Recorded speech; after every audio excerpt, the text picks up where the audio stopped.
All right. So, my name is Susie Taylor. I'd like to take a minute or so to introduce ourselves so that I don't really like just sort of talking all the time. So let's make sure that we have a little bit of interaction. And I'd love it if you would unmute and get yourself on camera and introduce yourself, your name, where you're calling in from. And I have a question for you. Do you have a sales funnel? Do you have a sales funnel? So I'll start with Penny. Penny, why don't you go first and we'll start from there. I am Penny DePaul. I'm from Raleigh, North Carolina, and Susie and I did a branding workshop together, but I do not have a funnel, and that's why I'm on. And I guess Susie and I have known each other maybe 4 or 5 years. Something like that. Something like that. Thanks to COVID. Cynthia, why don't you go next?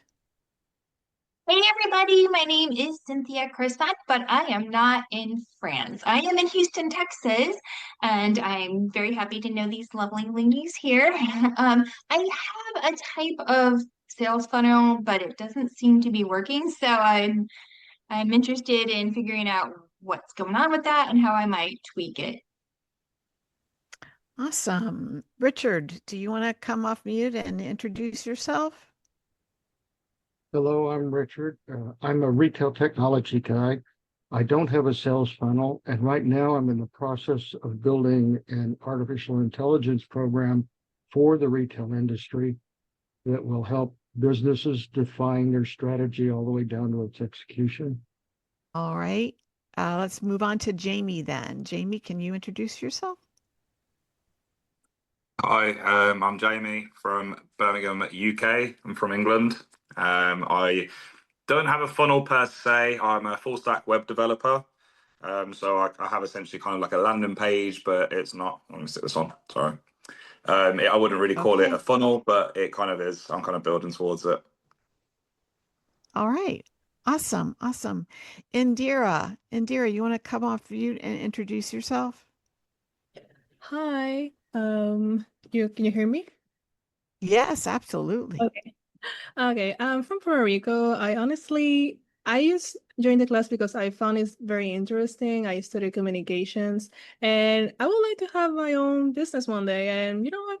It's cool that I can find this kind of classes here for free, and it's knowledge. So I'm here for that. It's kind of weird that although you have like some kind of businesses and stuff, but I'm here to learn, and I found it very interesting.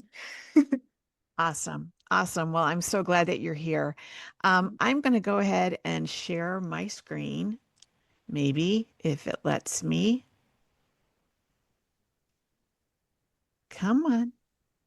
There you go. All right. So you should be able to see my wonderful little title slide that says Demystifying Funnels.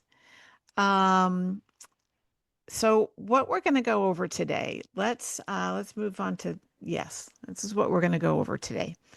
We'll cover some very basics about funnels. What are they? How do they work? Are they complicated? Are they an actual thing? So we'll talk about that. We'll talk about the customer journey because you really need to know how your customer finds you or how your client finds you in order to start the funnel. We'll talk about how to build a funnel, get into some real world examples, and then I'll give you then we'll talk about how you can go ahead and build a funnel for yourself. And then we'll talk about how you measure, because if you don't measure it, it really doesn't matter. So there are different ways for the different sections of the funnel that you can measure to see how it's working for you. And I will apologize right off the bat. I'm 20 minutes from downtown Columbus, but my internet is terrible. And so I do my internet or my picture will probably uh, hitch and giddy up here and there. So apologize for that. But So I think what I'm going to do is I will put a couple of links here in the chat, um, where you can go and make a copy of this is an actual worksheet. And then this is an ebook. So if you want to go ahead and download them now, you can. When I'm done, when we're all finished here, I will email everyone who registered for this workshop and send all this information out. So whether you download it today or not, you will get it. So let's move on to just what is a funnel? Well, it's not really a physical thing. It's really just the path that a customer takes from learning about you and how you help them solve a problem to becoming a loyal customer. And it might even start with them not realizing they have a problem. So the very first thing is awareness. Your potential customer or client becomes aware, first of all, that they have a problem, and then that they need someone to help them solve it. Then they move on to what's called consideration, where they start looking at who can help me, who can help me solve my problem, where am I going to get the details, the information to solve this issue that I'm having. Then it moves on to the decision phase, which is, okay, I'm going to choose Cynthia. I'm going to choose Jamie to help me solve the problem that I have. And then it moves on to loyalty, where they become a customer that you can depend on. They will be one of the first ones to offer you testimonials.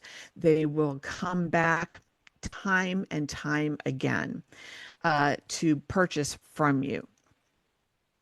So that is what a funnel is.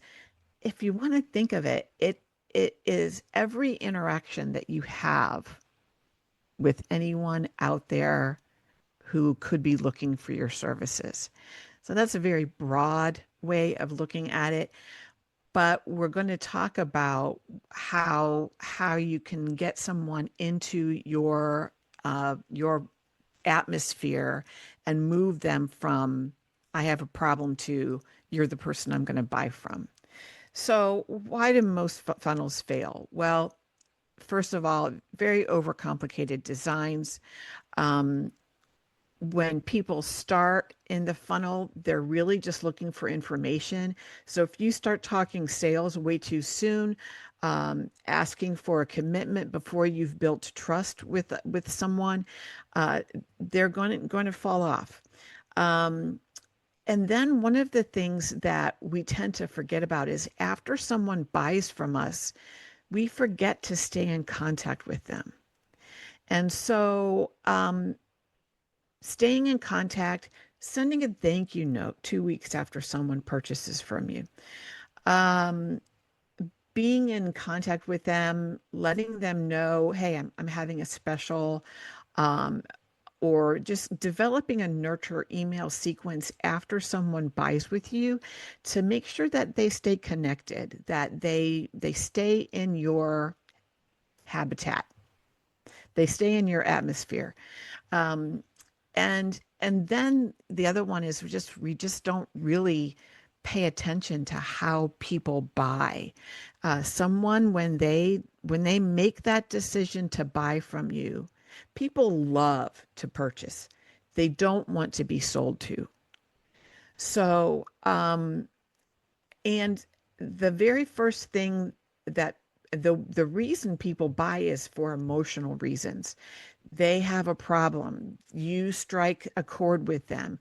They have an emotional reaction that, yes, I'm going to buy from you. But once they make that decision to buy from you, they've got to get some logical reasons. Why? Why did I choose this person to purchase from? And you've got to be able to be there to provide that information. It's kind of like the benefits versus the features.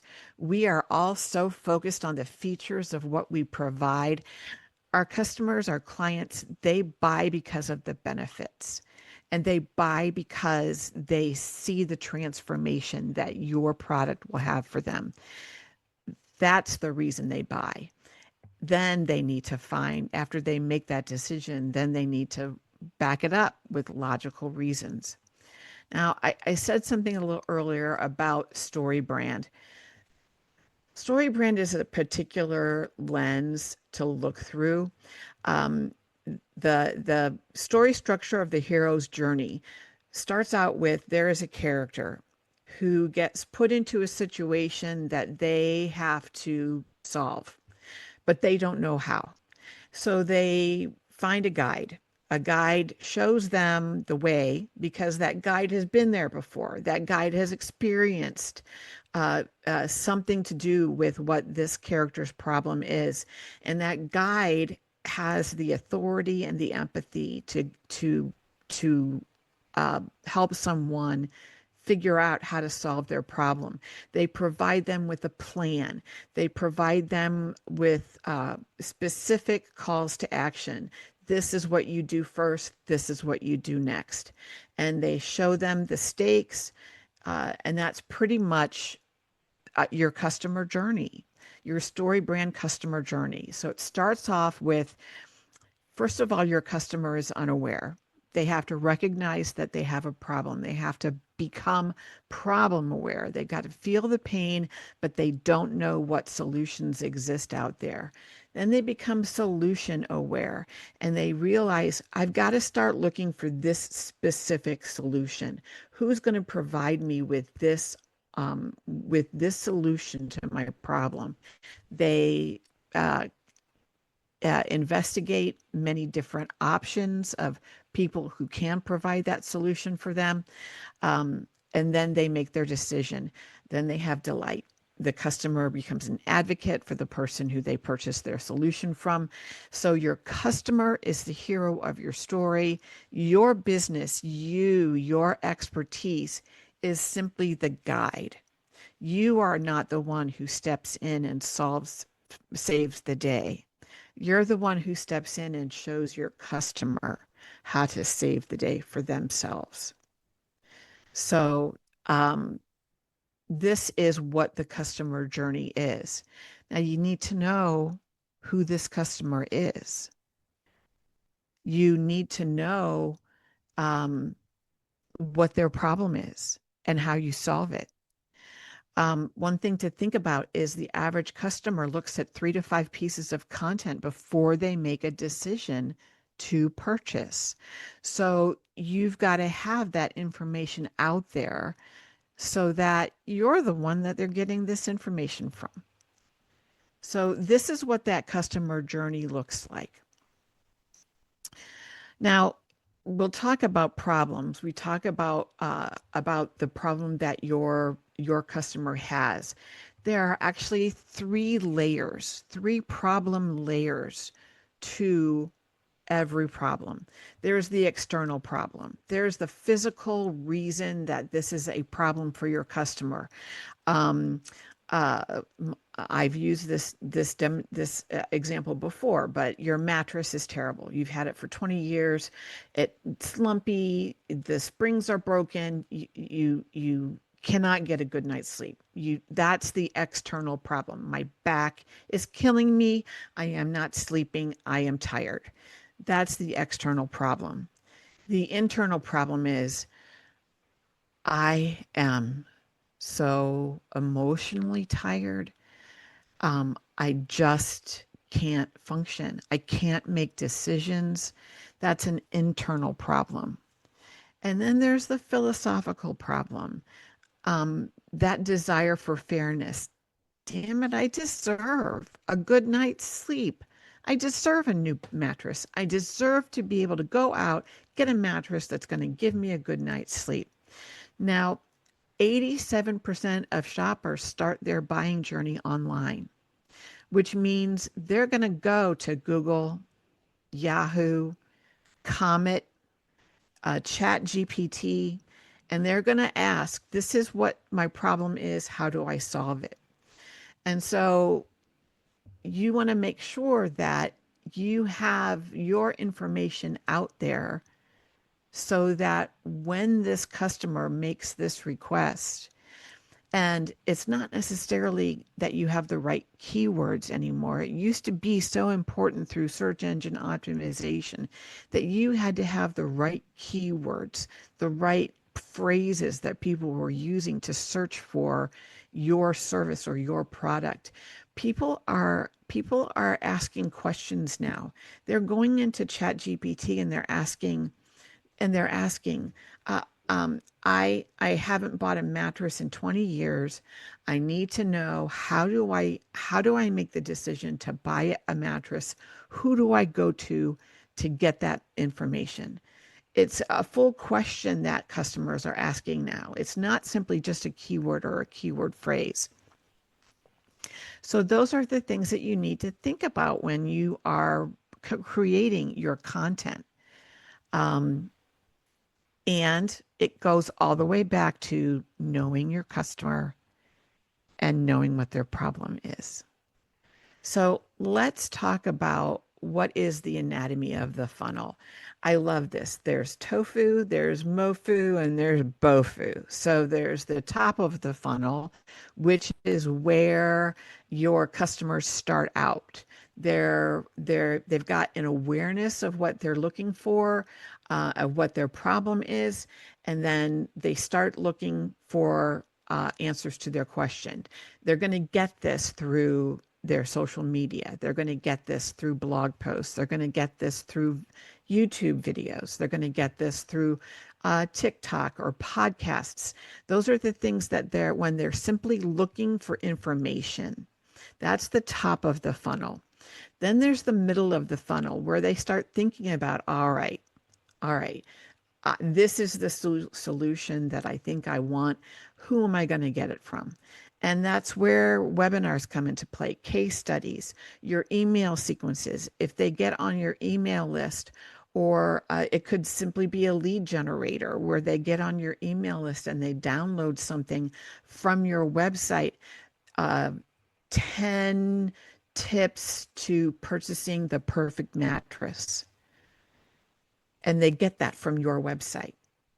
So you become the person that is helping them educate themselves and make the decision on how they're going to purchase a mattress or where they're going to go to purchase a mattress. Then there's the BOFU, which is the bottom of the funnel. This is the conversion, which is another thing, another way to say this is when people buy. This is when people choose to purchase a service or a product. This is where they want to see demonstrations. This is where they want to see your guarantees. This is where they want to have social proof. They want to see what your other customers have said, testimonials, how you serve them. Then it moves on to that post-purchase. This is one of the things where people kind of fall short. Um, they they don't follow up. This post-purchase is where you maintain a connection to this person, so that they come back to you, that they tell other people about you and about your services. So let's talk about the top of the funnel. What kind of content works for the top of the funnel? Well, this is where people are finding you. They're looking for, they know they have a problem. They're looking for who can help them solve it. And so this is where your blog posts and your articles come into play. This is where SEO, search engine optimization, comes into play. This is where your Google business profile comes into play. So if you have a local following, you want to make sure that you have your Google business profile up to date and that you're actually using it. You can use your Google business profile as a way to communicate with customers. They can put in a question, you can answer it, and it's something that everyone can see. This is where social media comes into play, where your campaigns, I've had someone who had a program where they could help you develop 90 days of social media for your campaign or for your business, as a way to introduce yourself, your business to your clients. This is where podcasts and videos come into play. You get yourself on as many podcasts as you can. There are hundreds, thousands of podcasts out there, people looking for guests, people who they can interview. And there are Facebook groups for podcasters who are looking for guests that you can participate in. That's how you introduce yourself to potential clients and get those leads. Now, there's a thing as targeted, such as targeted ads, but there are also retargeted ads. And this is for those people who find you, but they fall away. Maybe you saw in your Google analysis analytics that somebody came to your website and they bounced off after 5 seconds. You can retarget ads to those people to try to get them to come back. I'd love to give you I'd love for you to give us another chance to show you what we can do or how we can serve you. This is where in order to measure this, you use your Google Analytics. You can use, there are little pixels that you can put on your website that will mark when someone comes to your website. It's the whole cookie thing. I don't really understand cookies, but I know that that's how you mark a web page so that when they come back, it doesn't take all that time to load again. And it's a way for you to monitor who comes to your site. And you know how when you're visiting a website or you're looking for something in particular, and then you go to Facebook and you start seeing ads for that specific thing that you went on, that's a retargeted ad. That's where cookies come in. That's where those pixels come in, where you visited a website to look at a product and then didn't purchase, and you go back to TikTok, you're going to start getting those introductions. You'll start seeing those types of ads for that product, that type of product that you were visiting. It can be a little disconcerting, but it's a way to reach your customers and potential clients. And that which you measure matters. There's no selling here. You're not selling yourself. You're not selling your product. You're simply trying to show that you have a solution. You have the solution for a product or for a problem. That's the top of the funnel. Now we go to the middle of the funnel. This is the consideration stage. This is where you're building trust with potential clients. This is where you offer lead magnets. Now, a lead magnet is anything that you offer for free to visitors to your website in exchange for their email. Now, why would you want their email? Can anyone go ahead and unmute yourself and just say, why would you want to have something that you would give away for free in exchange for someone's email?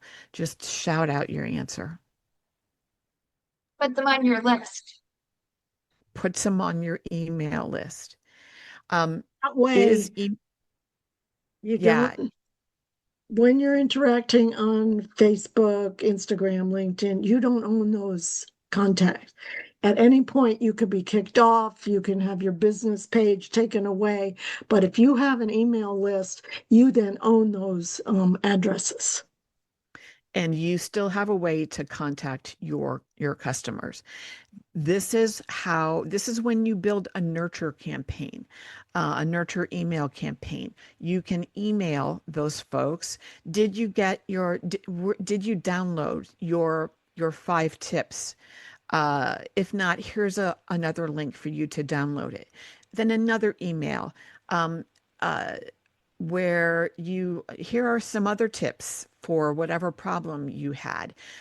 Here's a video that I found that answers this question on YouTube.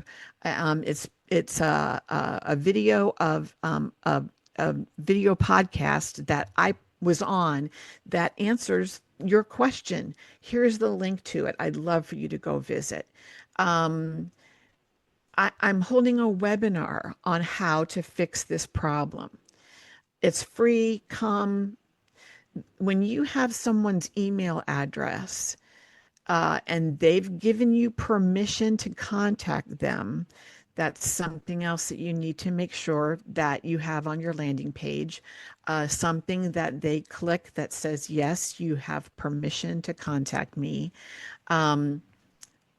It gives you the opportunity to build trust and to show that you are the person to help them solve their problem, or it's your business, your service that will solve their problem or help them figure out how to solve their problem.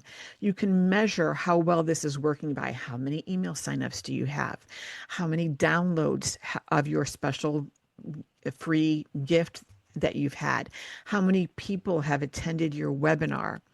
Um, uh, those are the types of things that you want to look at when you're thinking about measuring how your middle of your funnel is working. Case studies is also another way to build up confidence. A case study is an article, an example of how you helped someone solve their problem. A previous customer came to you with a problem. You guided them along the path. They solved their problem. They were so grateful and thankful, and they've become a diehard fan of your business. That is the middle of the funnel. This is where you're building trust with potential clients. So now we move on to BOFU, the bottom of the funnel. This is when people make a decision. This is when they say, all right, I'm going to buy from Penny. They make the decision. I'm going to use this service because it offers a 30-day money back guarantee that if I don't get what I was promised, I can back out. I belong to an organization called American Writers and Artists. They have courses for writers, for copywriters all the time. They have a 30-day money back guarantee. You can participate in a course for 30 days. And if you did not get what you wanted out of it, or for any other reason you need to back out, they will refund your money. This is where your guarantees come into play. This is how you measure this is by how many people have gotten to this point and they actually buy from you. What's your conversion rate? So a conversion rate is how many people got to a certain point in your funnel, how many people actually purchased from you after they got to that certain point. What is your demo to sale ratio? If you have a demonstration, how many people or how many clients do you give that demonstration to and then they buy afterward? That's a wonderful metric to look at. How many sales calls are you booking? That's another good measure. This is where you sell. This is where your call to action is. This is where your buy now button is on your website. This is where in your sales conversation, you're asking the question, and what credit card can I put that on? What credit card would you like me to put that on? This is where you get to the actual sale.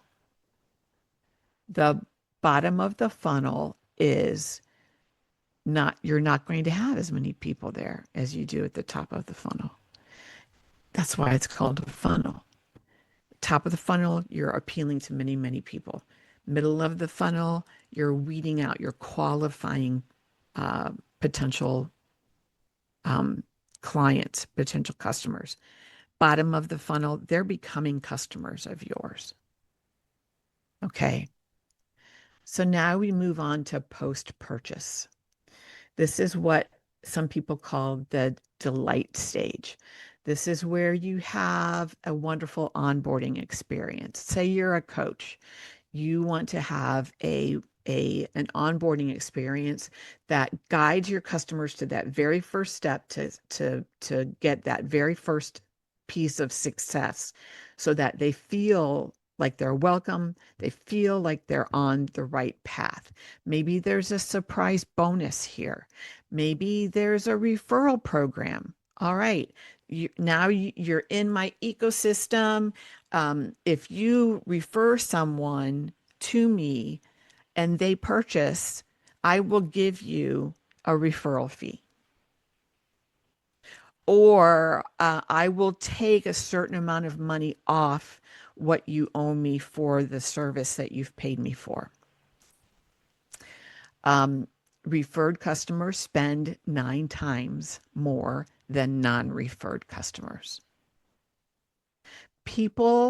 Customers would rather purchase from someone who has a high rating, let's say a 500 5-star rating, or they have testimonials that are available. They've got recommendations from people. They will buy from people, from businesses that have those recommendations, even if they don't know who the recommendations are from. And if a customer is loyal to you, they're going to come back and buy. So a success metric here is how many repeat purchases do you have? What's your referral rate? How many of your current customers introduce you to their friends and family and say, this person did this for me, they can do the same for you. This is where a lot of us fall down. A lot of us don't nurture those folks after they purchase from us. We kind of forget about them. And it is so much easier to get a purchase from a current customer than it is to get a new customer. So this is where you want to make sure that you are sending out thank yous, that you are acknowledging people, that you are giving them bonuses, surprising them with a special retreat or a special whatever.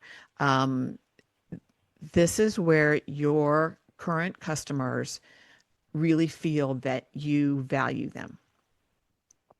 So let's look at a couple of real examples. I've got some websites here that we can go to.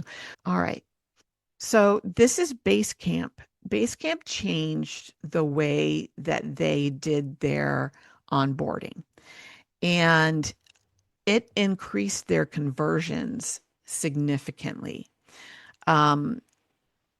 They have a 30-day money back guarantee. You can sign up for free without a credit card. So how many times have you been to a website and they're like, sign up for free, but you still have to put a credit card in? Basecamp says, no, you don't have to put a credit card in. When you get to the end of your trial, we're going to contact you and say, how was it? They provide a wonderful onboarding, and they have this great video that shows you, compares them to other project management software. And it just leads you right through the whole process. This is Mixergy. I had never heard of this before. Mixergy is sort of like MentorBox or Masterclass. they had their conversion rates increased significantly when they changed their website and showed people just who was on here. Who were they going to hear from? Who were the entrepreneurs that they were going to have access to? And they, when you join as a free member, you instantly get 9 of their popular interviews. So you can look at full interviews of these entrepreneurs, these business members without paying a dime. Grasshopper is a virtual telephone system. You can get a virtual phone number for your business. They used a viral campaign that drove over $100 million into their systems.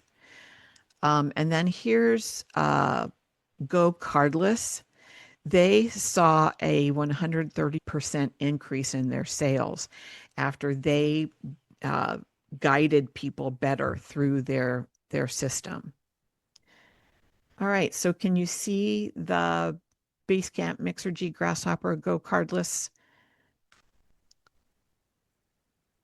slide?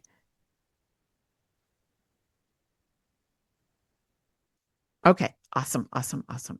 So now I want to talk about this worksheet and this ebook that you have access to. It'll take you through the whole process of figuring out your customer persona. Who is your customer? What are their goals? What are their problems? What have they already tried that hasn't worked? What objections might they have? Then you want to look at the touch points, the times when they come in contact with you and your business. Top of the funnel, how do they discover you? Middle of the funnel, what are they learning from you? Bottom of the funnel, how are you helping them make the decision to purchase from you? And then you can go through and match your content to each of the stage and what gaps you're filling, what calls to action you'll need to use. That's what those worksheets will help you go through. And here are some things to think about when you're looking at measuring, when you measure things that matter. So for top of the funnel measurements, you use your Google Analytics, find out where people are coming from, find out how long they stay on your page. Middle of the funnel, you can use your email provider. Your email provider will give you the analytics of your emails got sent out, how many were opened, how many people clicked through. Those are the types of metrics that you'll measure there. How many people registered for your webinar? Then there's the bottom of the funnel metrics. This is any CRM system, any way that you have to measure who went through your automation, who purchased, how many people got to a certain point and then dropped off. And then your loyalty metrics are repeat purchases, referrals, that sort of thing. Now, something to think about is you don't want to use all of these. You don't want to be measuring traffic sources, content engagement, time on a page, social sharing. Choose one. Just choose one and use that as your metric to decide how your funnel is working or how your system is working, how people are working through the process of finding you, learning about you, trusting you, buying from you. So just do one at a time. So now I just want to stop for any questions. If you've got any questions at all,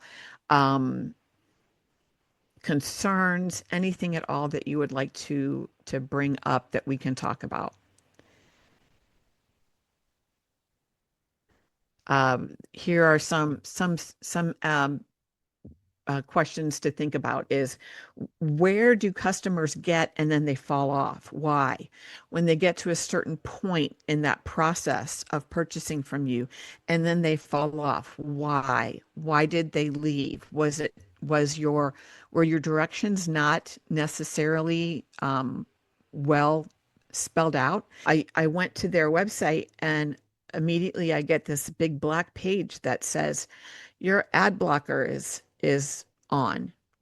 So you can't see this content. I can't even see the homepage for the business because for some reason my ad blocker is blocking it. I'll use my bank as an example of a not very good funnel. Trying to register to get e-statements or to be able to download statements from my bank. It's like you're wanting to get check the Dead Sea Scrolls out of the library. It's hidden so far you can't find it. And then once you make the decision that yes, you want to be able to download your e-statements, they don't mail them to you anymore because now you've got e-statements. That's something that really makes you think. If you're making your customers think too hard, waste calories, trying to figure out what you want them to do next, they're going to go somewhere else. So let's move on to some next steps. So I've got these, I put these links in the chat at the beginning. Let me put them in again. I also invite you to join a Facebook group. I've got a Facebook group that I am starting to, I just started it. It's called the Business Owners Marketing Hub. And it's a place that I want this place to be a community where business owners can go ask questions, talk about what worked in their marketing, what didn't work, how do they ask questions. And it's not just for me to answer questions.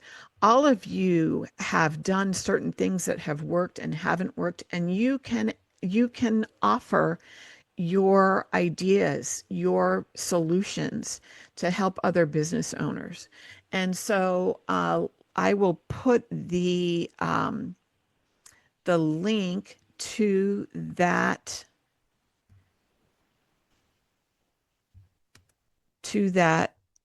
uh, group that also is in the chat. And then my next workshop is going to be on why many websites fail. That is September 26th. You can go to my.linkpod.site/build-a-site to register. You will see it on Eventbrite. You will see it on LinkedIn. You will see it on Facebook in the next week or so. If there is anything at all that I can do for you, I will put my email in the chat. And if you don't have any questions or comments at this point, I'm just so grateful that you decided to spend a Friday afternoon. Yeah, Penny, go ahead. This may or may not help anyone, and it may be mostly my fault, but I have no idea who my ideal customer is because they have been all over the map. I got all different ages. I got all different, well, I don't know about different genders, at least two different genders, different occupations and industries, different interests and hobbies. And I don't know. That's always been where I get stuck in this whole process. And at one point, I picked one person I knew, a friend of mine, and I went after that, but I don't think she was my ideal. I mean, I don't There think are she's the client I want to go after, basically. okay. So there are a couple of ways to think about this. Think about that one person that you worked with that you absolutely loved. That if they called you at 10 o'clock at night, you would answer the phone. because you just love working with them so much. Think about that person. Who is that person? Also, a lot of us have businesses that we had a problem, didn't know how to solve it, couldn't find a solution, so we made it ourselves. So maybe look at yourself 5 years ago. And it could be that um, I'll I'll use me for example. It could be that I am looking to work with um, parents who are going through that whole empty nest time. It could be that their kids have moved out. It could be, I mean, in my case, I had both kids moving out and one kid passing away. Um, so I want to work with people who are in a second career. They're trying something new because now's their time. Now is their time. That was me 4 years ago. What am I going to do? What do I do now? I'm here alone by myself all day. Well, what are my strengths? What are my weaknesses? What can I help someone with? Um, I think too that if you think in terms of how can I serve, um, not necessarily how can I make a lot of money, because Well, when that's you serve, easy.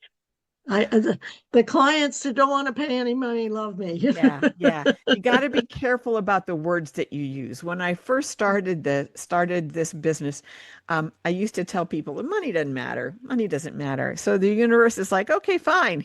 Here are all these people who need your help, but they don't got no money to pay you." Right. And the point of starting a business is to try to make some money. Mhm. Um, but I think the underlying purpose there is to help people solve their problems, Yeah. to guide people along the way so that um, they can live the life that they want, that they've dreamed of. Um, it could be that maybe you need to go into different Facebook groups and just start listening. I know you're an artist. Maybe there are some Facebook groups that you belong to, or some LinkedIn groups that you belong to. That is for watercolorists. Could be for dancers. Could be for uh, um, Yeah, women. And the yeah. watercolorist one is mostly people putting up their watercolors. Um, Well, we can talk about this. so We yeah, can, I yeah, just we can schedule some time to talk about this. yeah, I was thinking more on that for the coaching side, but yeah, I got my most loyal customer pays me $5 a session because she's in financial. It went up from 0 to $5. Um, and she's Well, gotten tremendous value. She knows she's gotten tremendous value, and she's referred people to me, most of whom can't afford it either. well, So, it's like, okay, you know, Well, schedule some time with me. Send me an email. We'll schedule some time together and talk about ways that you might be able to figure some things out. I do have another webinar that we'll all be offering in October on how to identify your ideal client and map their customer journey. So that's another webinar. These are workshops that I hold every quarter, the same three, but each time I hold them, I update them. And so they're not always the same. They're not always the same. There's usually new information every time I do them. Um, if you'd like to schedule some time to talk over your ideal client, how you figure that out, all that stuff, send me an email and I'll send you my link and we'll work it out and just talk. Um, I've got I've got plenty of time for complimentary discussions to meet folks. So, we are right at 3:59, and I just thank you so much for spending a Friday afternoon with me. I hope that this was valuable. I hope that you took some good information out of it. Just